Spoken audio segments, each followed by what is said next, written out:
Welcome to कलम कानून। तो आज हम लोग अपने बीएसए सीरीज़ के लास्ट क्लास में हैं, जिसमें हम लोग सेक्शन 154 से देखेंगे। सेक्शन 154 जो होता है ना, वो इंडिसेंट एंड स्कैंडलस क्वेश्चंस की बात करता है। इसका मतलब क्या हुआ? इसका मतलब ये ऐसे क्वेश्चन जो शर्मिंदा करने वाले हों, जो किसी की रेपुटेशन को हर्ट करने वाले हों, वैसे क्वेश्चंस को क्या कहते हैं? Indecent and scandalous question. ठीक है। अभी सेक्शन क्या कहता है कि कोर्ट जो है वो क्या करेगा, मे फॉरवर्ड एनी क्वेश्चन या फिर कोई भी इंक्वायरी जो कि कैसे होंगे, इंडिसेंट होंगे या फिर स्कैंडलस होंगे, जो किसी के रेपुटेशन को हार्म पहुंचाने वाले क्वेश्चन होंगे, इसको क्या करेगा कोर्ट? फॉरवर्ड करेगा। ठीक है, मे फॉरवर्ड करेगा। अनलेस मतलब एक्सेप्ट कब नहीं करेगा? They relate to fact and issue. अगर कोई ऐसा क्वेश्चन है जो फैक्ट एंड इशू से रिलेटेड है, तब उसको कोर्ट जो है वैसे क्वेश्चंस को भी पूछने का परमिशन दे देगा। अदरवाइज़ वो उसको फॉरवर्ड करेगा, मना करेगा उस तरीके के क्वेश्चन को पूछने से। और matter necessary to be known. दूसरा क्या एक्सेप्शन है? ऐसा मैटर जो नेसेसरी है जानना, क्या डिटरमाइन करने के लिए कि फैक्ट जो है, फैक्ट एंड इशू जो है वो एग्जिस्ट करता है या नहीं करता है। ठीक है। तो वैसे केसेस में क्या है, आप ऐसे क्वेश्चन जो रेपुटेशंस को हार्म करते हैं, जो किसी को कैरेक्टर पे किसी को बेइज्जत किया जाता है बेसिकली, तो वैसे क्वेश्चन फिर दो ही कंडीशन में पूछ सकते हैं। एक, अगर वो फैक्ट एंड इशू से रिलेटेड है तो, या फिर अगर ये पता करना है कि फैक्ट एंड इशू एग्जिस्ट कर रहा है या नहीं कर रहा है तो। ठीक है, नेक्स्ट सेक्शन पे चलते हैं, जो बात करता है 155, जो कि है क्वेश्चन इंटेंडेड टू इंसल्ट और अनॉय। ऐसे क्वेश्चंस को भी कोर्ट मना करेगा पूछने से, जिसका इंटेंशन ये है कि किसी का इंसल्ट करना हो या किसी को अनॉय करना हो, किसी को परेशान करना हो, तो वैसे क्वेश्चंस को भी कोर्ट जो है फॉरबिड करेगा। ठीक है। कोर्ट को ऐसा लगता है कि वो उसका ज़रूरत नहीं है उतना ऑफेंसिव फॉर्म में उसको पूछने का। ठीक है, उसको इंसल्ट करने का ज़रूरत नहीं है, तो वैसा क्वेश्चंस भी कोर्ट मना करेगा पूछने से। ठीक है। नेक्स्ट सेक्शन जो है हमारा, वो है 156, जो कि बात करता है exclusion of evidence to contradict answers to questions testing veracity. ये इसका क्या मतलब हो गया कि when a witness has been asked and has answered any question which is relevant to the inquiry only in so far as it tends to shake his credit by injuring his character। यहाँ भी बात वही कर रहा है कि character का, कि अगर विटनेस से कोई क्वेश्चन पूछा गया और उसने उस क्वेश्चंस का आंसर किया, ठीक है, जो कि रिलेवेंट हो, रिलेवेंट फैक्ट हो, वो ऐसा हो जिससे किसी के कैरेक्टर को हार्म पहुँचे। ठीक है, मतलब ऐसा कोई क्वेश्चन किया जा रहा है, उसका आंसर ऐसा हो रहा है उस क्वेश्चन का जिससे किसी के कैरेक्टर को इंजरी हो रही है। ठीक है, तो उसमें क्या होगा, कोई भी एविडेंस नहीं दिया जाएगा टू कॉन्ट्रडिक्ट हिम। उसको कॉन्ट्रडिक्ट करने के लिए कोई भी आंसर नहीं दिया जाएगा। But if he answer falsely he may afterward be charge with the false evidence. लेकिन अगर वो फॉल्स एविडेंस देता है, मतलब फॉल्सली कोई जवाब देता है, गलत जवाब देता है, तो उसके ऊपर फॉल्स एविडेंस के चार्जेस लगा सकते हैं। ठीक है। इसमें कुछ एक्सेप्शन है। सबसे पहला एक्सेप्शन जो है वो बात करता है, if a witness is asked whether he has been previously convicted for any crime and denies it, evidence may be given of his previous conviction। अगर किसी विटनेस से पूछा गया कि क्या आपने कोई प्रीवियस, आपके ऊपर कन्विक्शन हुआ है, कि आप पहले भी जेल जा चुके हैं, और उसने क्या बोला कि नहीं मैं तो नहीं गया, उसने डिनाई कर गया, तो अब इस बात का एविडेंस दिया जा सकता है कि नहीं वो पहले भी जेल गया है। ठीक है, ये क्लियर हो गया। नेक्स्ट एक्सेप्शन जो है वो बात करता है, if a witness is asked any question tending to impeach his impartiality and answer it by denying the fact suggested, he may contradict. इस एक्सेप्शन का मतलब है कि अगर विटनेस बायस तो नहीं है, उसके बायसनेस को पता करना। ठीक है, विटनेस के बायसनेस के बारे में पता करना, तो ताकि वो पता चलेगा अगर वो डिनाई करता है तो उसको कॉन्ट्रडिक्ट किया। नेक्स्ट सेक्शन पे चलते हैं, जो कि बात करता है 157, जो कि question by party two is own witness है। इसी को हम लोग क्या कहते हैं, इसी को हम लोग हॉस्टाइल विटनेस भी कहते हैं। हॉस्टाइल विटनेस आप लोग सुने होंगे, हॉस्टाइल विटनेस हम लोग इसी को कहते हैं, ठीक है। हॉस्टाइल विटनेस का मतलब क्या हो गया कि जब क्वेश्चंस जो हैं वो कौन पार्टी पूछेगा, अपने जिसने विटनेस को बुलाया है उसने ही वही क्वेश्चन पूछेगा। तो इसमें क्या है कि ये कोर्ट के डिस्क्रिप्शन है कि वो परमिट करे उस पर्सन को जो जिसको विटनेस की तरह हु कॉल्स अ विटनेस, जिसने विटनेस को बुलाया है, to put any question to him, ठीक है, कोई भी क्वेश्चन पूछने के लिए। और फिर उसके साथ एडवर्स पार्टी क्या कर सकती है, क्रॉस एग्जामिनेशन भी कर सकती है। बेसिकली एग्जामिनेशन इन चीफ यहाँ पे हो रहा है ना, जिसने उस विटनेस को बुलाया है वो उससे क्वेश्चन पूछ सकती है, और यही तो एग्जामिनेशन इन चीफ होता है, ठीक है। तो वैसे विटनेस को, और फिर उसके साथ क्रॉस एग्जामिनेशन भी हो सकता है, तो वैसे विटनेस को क्या कहते हैं, हॉस्टाइल विटनेस कहते हैं, ओके। नेक्स्ट जो इसका क्लॉज है वो कहता है nothing in section shall disentitle the person so permitted under section 1 to rely on any part of the evidence of such witness। मतलब अगर कोई भी पर्सन को ये कहा गया कि आप विटनेस नहीं दे सकते हैं, आपको डिसएंटाइटल किया जा रहा है, तो ये सेक्शन जो है वो उसको उस काबिल नहीं बना देगा कि वो आकर के विटनेस दे, ठीक है। अगर उसको कोई भी लॉ के द्वारा उसको मना किया गया तो वो नहीं दे सकता है। ये क्लियर हो गया ये पॉइंट। नेक्स्ट जो हमारा सेक्शन है वो जो है 158, जो कि है इम्पीचिंग क्रेडिट ऑफ विटनेस। ये सेक्शन एग्ज़ाम में उतना नहीं पूछा जाता है, it's not that much important. ये सेक्शन हम लोग स्किप करते हैं, जो इम्पोर्टेंट है हम लोग उसमें, देखिए पढ़ने का तो सारा ही फिर पढ़ना है, लेकिन पढ़ना इस तरीके से जो हमारे एग्ज़ाम पॉइंट ऑफ व्यू से हमारे काम है, वैसे सेक्शन पे फोकस करना जिससे क्वेश्चंस उतने नहीं बनते हैं तो फिर वो रेलेवेंट नहीं होगा। नेक्स्ट सेक्शन जो है ये है 159, जो कि question tending to corroborate evidence of relevant fact admissible, ठीक है। कॉरबोरेट का मतलब बता दे रही हूँ मैं आप लोग को, कॉरबोरेट का मतलब होता है सपोर्ट करना या कंफर्म करना, ठीक है। ये section is not that much important, पर फिर भी इसका एक मतलब बता देते हैं कि क्वेश्चन जो है वो रिलेवेंट फैक्ट को कॉरबोरेट करे, ऐसा क्वेश्चन पूछा जाए जो जो फैक्ट है ना जिस पे एविडेंस दिया जा रहा है उसको सपोर्ट करे, तो वैसे क्वेश्चंस को भी एडमिसिबल माना जाता है जो उसको सपोर्ट करता है, ठीक है। नेक्स्ट सेक्शन पे हम लोग चलते हैं जो कि 160। ये सारा सेक्शन ही ना आप लोग एक बार हेडिंग बेस में पढ़ सकते हैं, it's not that much important for the exam purpose.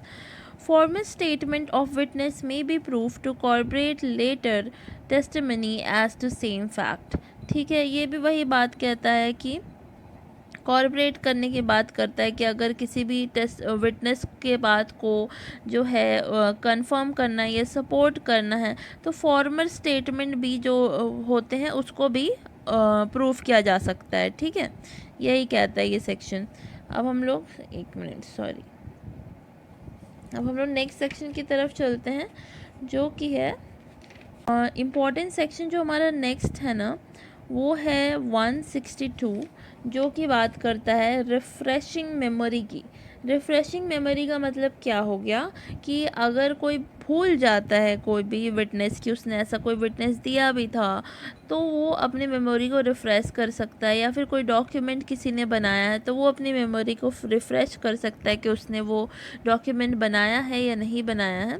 तो इसको हम लोग देखते हैं। अ विटनेस में वाइल अंडर एग्जामिनेशन, ठीक है, एक विटनेस जो है एग्जामिनेशन के द्वारा रिफ़्रेश कर सकता है अपनी मेमोरी को by referring to any writing made by himself, ठीक है। अगर उसने कोई राइटिंग में कुछ भी लिखा है तो वो चाहता है कि नहीं मुझे याद नहीं है कि क्या था, तो वो रिफ़्रेश कर सकता है, ठीक है। जिसके थ्रू मतलब जिस बारे में उससे क्वेश्चन किया जा रहा है, एक विटनेस है उससे कुछ क्वेश्चन पूछा जा रहा है, मान लेते हैं कि विटनेस है कोई डॉक्टर ही है और उससे किसी पर्टिकुलर केस के मैटर पूछे जा रहे हैं, तो अब उसको याद नहीं होगा ना कि उसका पर्टिकुलर केस में क्या क्या चीज़ें थी, तो उसको देखने के लिए अपना वो रिपोर्ट वगैरह देख सकता है, रिफ़्रेश कर सकता है मेमोरी। तो ये वही कह रहा है, ठीक है। फर्स्ट कि वो रिफ़्रेश कर सकता है, ठीक है। इसका प्रोवाइडेड दैट ये कहता है ना कि witness may also refer to any such writing made by the other person read by the witness within the time aforesaid. अगर विटनेस जो है ऐसा राइटिंग जो किसी और ने बनाया है, ठीक है, उसका नहीं है, दूसरे पर्सन का है, लेकिन उसने विटनेस ने पढ़ा था उस टाइम के अंदर, ठीक है, तो वो चाहे तो दोबारा से बोल सकता है कि हाँ मुझे एक बार वापस से वो डॉक्यूमेंट पढ़ना है, फिर मैं आपको सही बात बता पाऊँगा। तो ऐसा कर सकता है विटनेस। इसका क्लॉज 2 कहता है कि whenever a witness may refresh his memory by referring to any document he may with the permission of court refer to the copy of such document. अगर कोई भी डॉक्यूमेंट को रेफ़र कर रहा है, उसको रिफ्रेश करना है मेमोरी, तो क्या होगा, कोर्ट के परमिशन से वो कॉपी ऑफ सच डॉक्यूमेंट को भी रेफ़र कर सकता है, ठीक है। और इसके बाद ये कहता है कि कोर्ट भी satisfy that there is sufficient reason for non production of the original. और कोर्ट को ऐसा लगता है कि कोई सफिशिएंट रीज़न है जिसके वजह से ओरिजिनल जो है वो प्रोड्यूस नहीं हो पा रहा है, तो कोर्ट जो है उसको परमिशन दे देगी कि आप, ठीक है, आप कॉपी कर लीजिए। फर्दर इसमें क्या लिखा है कि expert may refresh his memory by reference to professional treatise. इसका मतलब क्या हुआ, जो एक्सपर्ट हैं, जैसे मैंने आपको डॉक्टर का एग्जांपल दिया, उसको कोई पर्टिकुलर पेशेंट का या जो उसका केस चल रहा है उसका कोई भी जवाब देना है, तो वो अपना मेमोरी रिफ़्रेश कर सकता है, ठीक है। अपने जो प्रोफेशनल ट्रीटीज़ हैं, मतलब जो डॉक्यूमेंट हैं, फाइल्स हैं या डायरीज़ हैं, जो भी मेंटेन होता है उसको चेक कर सकता है, ठीक है। नेक्स्ट सेक्शन जो है हमारा 163 जो कि बात करता है testimony to fact stated in document mention in 162, ठीक है। 162 में अभी जो डॉक्यूमेंट्स की बात किया गया उसके बारे में यहाँ बोल रहा है कि जो विटनेस है वो ये टेस्टिफाई कर सकता है वो सारे फैक्ट को जो भी डॉक्यूमेंट्स में मेंशन है, और कौन से डॉक्यूमेंट, जो 162 में मेंशन थे, ठीक है। इसमें इतना ही है। जो अब हमारा नेक्स्ट सेक्शन है उसमें हम लोग चलते हैं। 164 is not that much important, but ये क्या कह रहा है कि right of adverse party as to writing use to refresh memory. Adverse party भी वो डॉक्यूमेंट मांग सकती है जो उसने यूज़ किया था अपनी मेमोरी रिफ्रेश करने के। एडवर्स पार्टी मतलब आप लोग समझ रहे हैं, opposite party, okay. Next section जो है प्रोडक्शन ऑफ डॉक्यूमेंट की बात करता है, जो कि 165 है। तो एक विटनेस जो है कैसे डॉक्यूमेंट प्रोड्यूस कर सकता है, वो सम्मन के थ्रू किया जा सकता है, ठीक है। सम्मन मैं बता चुकी हूँ कि सम्मन कोड भेजती है, एक ऑर्डर की तरह होता है कि वो डॉक्यूमेंट प्रोड्यूस करे, ठीक है, ठीक है। Bring it to the court, इसमें यही कह रहा है कि सम्मन के थ्रू किया जा सकता है। प्रोवाइडेड दैट ये कहता है validity of any such objection shall be decided on by the court, ठीक है। अगर वैलिडिटी जो है उसका, अगर कोई भी ऑब्जेक्शन है उसको कौन डिसाइड करेगा, कोर्ट डिसाइड करेगा। कोर्ट को अगर ऐसा लगता है कि कोई भी डॉक्यूमेंट को इंस्पेक्ट करना है तो वो इंस्पेक्ट कर सकता है, ठीक है। अनलेस कब नहीं कर सकता, it refers to the matter of state या फिर other evidence to enable it determine on its admissibility. देखो, या तो अगर वो मैटर ऑफ स्टेट है या फिर कोई और अदर एविडेंस है जिससे उसकी एडमिसिबिलिटी को पता किया जा सके कि वो एडमिसिबल है कि नहीं है, तो उस केस में फिर क्या है, कोर्ट नहीं कर सकता, ऐसे वो इंस्पेक्ट कर सकता है डॉक्यूमेंट, ठीक है। If for such a purpose it is necessary to cause any document to be translated, अगर किसी भी पर्पस की वजह से किसी डॉक्यूमेंट को ट्रांसलेट करने का ज़रूरत है, तो अगर कोर्ट को ऐसा लगता है तो वो एक ट्रांसलेटर को बुला सकता है और वो कह सकता है कि आप मुझे ट्रांसलेट करके बताओ, ठीक है। अब यहाँ पे अनलेस क्या है, एक्सेप्शन क्या है कि अगर document is to given in evidence, ठीक है, अगर डॉक्यूमेंट जो है वो एविडेंस में दिया गया है, और if the interpreter disobey such direction, ठीक है, और जो इंटरप्रेटर है, जो इंटरप्रेट कर रहा है, मतलब समझा रहा है, वो सही से उसको नहीं बता रहा है या गलत बता रहा हो तब, ठीक है। तो अगर वो कोई भी ऐसा करता है कि वो कोर्ट के ऑर्डर को डिसओबे करता है, तो अंडर 198 ऑफ BNS उसने क्राइम किया है, ठीक है।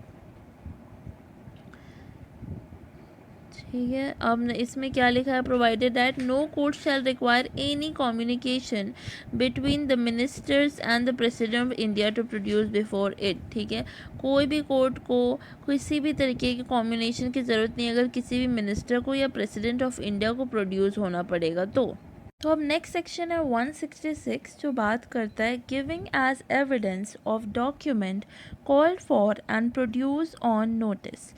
इसका मतलब क्या है कि अगर आप किसी डॉक्यूमेंट के लिए दूसरे पार्टी को नोटिस देते हैं कि वो कोर्ट में प्रोड्यूस करे वो डॉक्यूमेंट, और वो पार्टी जो है वो डॉक्यूमेंट को प्रोड्यूस करके आपको इंस्पेक्ट करने का मौका देता है। ठीक है, वो प्रोड्यूस कर दिया, आपको मौका दे रहा है कि आप इंस्पेक्ट कर सको।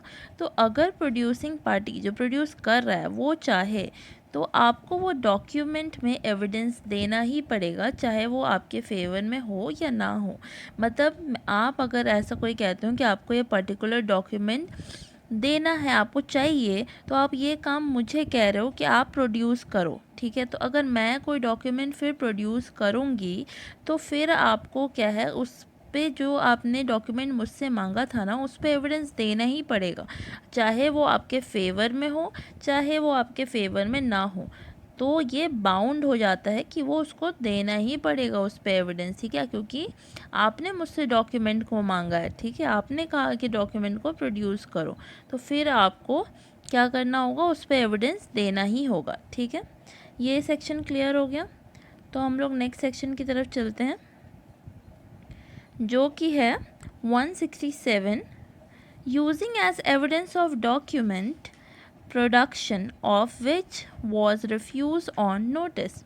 इसका मतलब क्या है कि अगर किसी पार्टी को नोटिस दिया गया है और वो डॉक्यूमेंट कोर्ट में प्रोड्यूस करे, ठीक है, और वो मना कर देती है कि प्रोड्यूस करने से। ठीक है, नोटिस दिया गया और वो डॉक्यूमेंट कि आपको जो, जैसे मैं आपको नोटिस दे रही हूँ कि आपको ये डॉक्यूमेंट कोर्ट में प्रोड्यूस करना है और आप मुझे मना कर देते हैं, तो बाद में वो डॉक्यूमेंट अपने एविडेंस में भी आप यूज़ नहीं कर सकते। ठीक है, मैंने आपसे कहा था कि आप एक पर्टिकुलर डॉक्यूमेंट को प्रोड्यूस करें, ठीक है, नोटिस के थ्रू, लेकिन आपने क्या किया, मना कर दिया। ठीक है, he can not afterward use the document, आपने उसे प्रोड्यूस नहीं किया तो उसके बाद आप भी उस डॉक्यूमेंट को एज अ एविडेंस प्रोड्यूस नहीं कर सकते। लेकिन यहाँ पर एक एक्सेप्शन है। एक्सेप्शन क्या है, जब तक दूसरी पार्टी की कंसेंट या कोर्ट का ऑर्डर ना हो। मतलब अगर दूसरा पार्टी आपको कंसेंट दे देता है या कोर्ट का ऑर्डर होता है तब आप प्रोड्यूस कर सकते हो। ठीक है, इसमें यही एक्सेप्शन था बस। अब हम लोग नेक्स्ट सेक्शन की तरफ चलते हैं जो कि बात करता है जज पावर टू पुट क्वेश्चंस और ऑर्डर प्रोडक्शन। ठीक है, मतलब जज के पास क्या पावर है ये उसकी बात करता है। तो जज के पास तो देखो पूरा पावर है कि वो कोई भी क्वेश्चन पूछ सकता है और वो कोई भी चीज़ का ऑर्डर भी दे सकता है। ठीक है, जज के पास ये स्पेशल पावर होती है कि वो केस के बीच में भी कोई भी क्वेश्चन कर सकता है या किसी भी डॉक्यूमेंट या किसी भी चीज़ के प्रोडक्शन का ऑर्डर दे सकता है। क्यों वो ऐसा करता है, ताकि जो भी सच्चाई है वो सामने आ सके। पार्टीज या फिर उनके लॉयर जो है इससे ऑब्जेक्ट नहीं कर सकते हैं कि नहीं मुझे तो नहीं चलेगा, आप ये क्वेश्चन नहीं कर सकते। जज के पास ना पूरा पावर है कि वो जो चाहे वो क्वेश्चंस कर सकता है, जो चाहे डॉक्यूमेंट मांग सकता है और कोई भी उसको डिनाई नहीं कर सकता, उसको प्रोड्यूस करना ही पड़ेगा। ठीक है, ये सेक्शन क्लियर हो गया। इसमें यही सारा चीज़ बात किया गया है। इसका प्रोवाइडेड एड में क्या लिखा है कि judgement must be based upon a fact declare by this अधिनियम। ठीक है, बी रेलेवेंट, जजमेंट ऐसा होना चाहिए, उन फैक्ट्स पे होना चाहिए जो कि रेलेवेंट होंगे, जो इस अधिनियम ने बताया है। ठीक है, और इसमें क्या लिखा है कि नॉट शैल ऑथराइज एनी जज to compel any witness to answer any question to produce any document title to refuse. ठीक है, अगर जो ये सेक्शंस के अंदर अगर उसने इंटाइटल कर दिया, विटनेस ने रिफ्यूज़ कर दिया आंसर से, तो कोई भी जज जो है उसको फिर कंपेल नहीं करेगा, तो उसको कंपेल नहीं करेगा कि वो क्या दे, प्रोड्यूस करे डॉक्यूमेंट या किसी भी क्वेश्चन का आंसर दे। ठीक है, और ना ही जो जज क्वेश्चन पूछेगा ना वो इम्प्रॉपर नहीं होना चाहिए। ठीक है, कि सेक्शन के अकॉर्डिंग 151 एंड 152 के अकॉर्डिंग। ओके, तो ये सेक्शन यहाँ पे ये कहता है। अब हम लोग का जो नेक्स्ट सेक्शन है वो 169 है और ये कुछ उतना इम्पॉर्टेंट नहीं है। इसमें new trials for improper admission और रिजेक्शन ऑफ एविडेंस की बात करता है। ठीक है, कि अगर इम्प्रॉपर एडमिशन है या फिर रिजेक्शन ऑफ एविडेंस है तो वो कैसे ग्राउंड होगा, वो खुद से ग्राउंड नहीं हो जाएगा न्यू ट्रायल के लिए या दोबारा से उस केस को देखने के लिए। ठीक है, इसमें यही चीज़ है। और नेक्स्ट जो है हमारा वो है 170, जो कि बात करता है रिपील एंड सेविंग का, जैसे कि इंडियन एविडेंस एक्ट को 170 में रिपील किया गया है। ये क्वेश्चन भी ना एग्ज़ाम से पूछे जाते हैं कि किस सेक्शन में दिया हुआ है कि इंडियन एविडेंस एक्ट जो है वो रिप्लेस हुआ है, रिपेल्ड हुआ है, तो 170 में दिया है। इस बात को ध्यान में रखना है। सो इसी के साथ हमारा ये जो पूरा सब्जेक्ट है भारतीय साक्ष्य अधिनियम ये कंप्लीट होता है। और अब हम लोग नेक्स्ट सब्जेक्ट की तरफ चलेंगे। तो अब हम लोग दूसरे क्रिमिनल लॉज की तरफ चलेंगे, बीएनएस स्टार्ट करेंगे बहुत जल्द ही। तो थैंक यू एवरीवन, आप लोग मेरे साथ जुड़िए इस सीरीज़ में। अब हम लोग दूसरे सब्जेक्ट की भी बेयर एक्ट सीरीज़ स्टार्ट करेंगे। Thank you.